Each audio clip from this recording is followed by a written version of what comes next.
was that I was on the path to earning more than he would, by a long shot. Moreover, she could not have fathomed that my struggle would be about making too much money in comparison. She assumed we might have trouble making ends meet if Tim didn't bring in enough income. Never did she imagine that I'd make enough money to support us both, a role reversal that would bear its own challenges. When it came time to reorganize my monetary life as I prepared for marriage and started to think earnestly about my future as one half of a we, I couldn't turn to the established wisdom set by the Susie Ormans and Dave Ramseys of the world, and I clearly couldn't turn to my mother. Admittedly, I couldn't even rely on some of the ideas I learned in my own experience as a journalist and personal financial guru for the likes of NBC, ABC, Money, and Yahoo. Why? Because when a woman makes more than her man, the game is totally different. Period. The new landscape. Right now, more women than men place an emphasis on career aspirations. A 2012 Pew Research Center study found that 66% of young women aged 18 to 34 rate their career high on their list of life priorities, compared with 59% of young men. This reflects a huge change in women's attitudes toward working that has been brewing over the last half-century, but has been accelerated by the recent recession. By the end of 2012, Pew documented evidence that since 2007, the percentage of mothers who said that their ideal situation would be to work full-time rather than part-time or not at all had gone from 20% to 32%. The percentage of top breadwinning women, young and old, married and single, has been growing exponentially for decades. The latest data show that women under the age of 30 are earning more in nearly every major city in the country.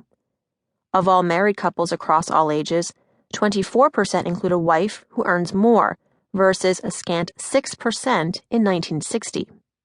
For women married to men without a college degree, that figure edges up to 25% of marriages.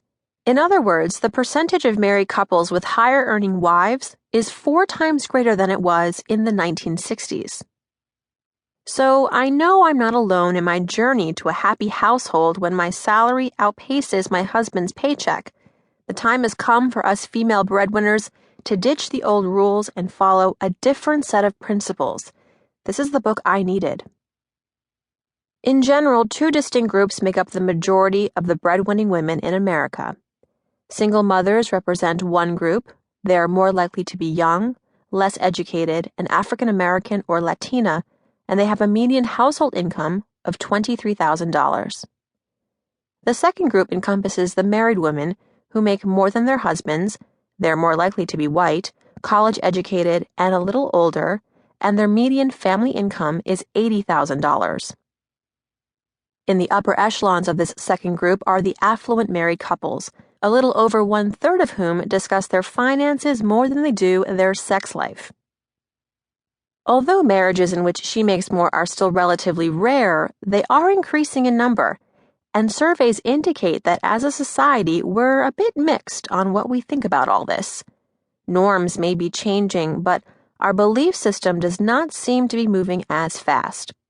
28% of Americans surveyed by Pew agreed that it is, quote, generally better for a marriage if the husband earns more than his wife. Apparently, newlyweds are the most open to having her earn more compared with couples who've been married longer. Perhaps this is because they haven't faced many challenges yet, or they are of a younger generation that's more likely to break with traditional gender roles. In about 30% of newly married couples in 2011, the wife earned more, versus 24% of all married couples. I found this to be true both in my own research and anecdotally from speaking with individuals and couples.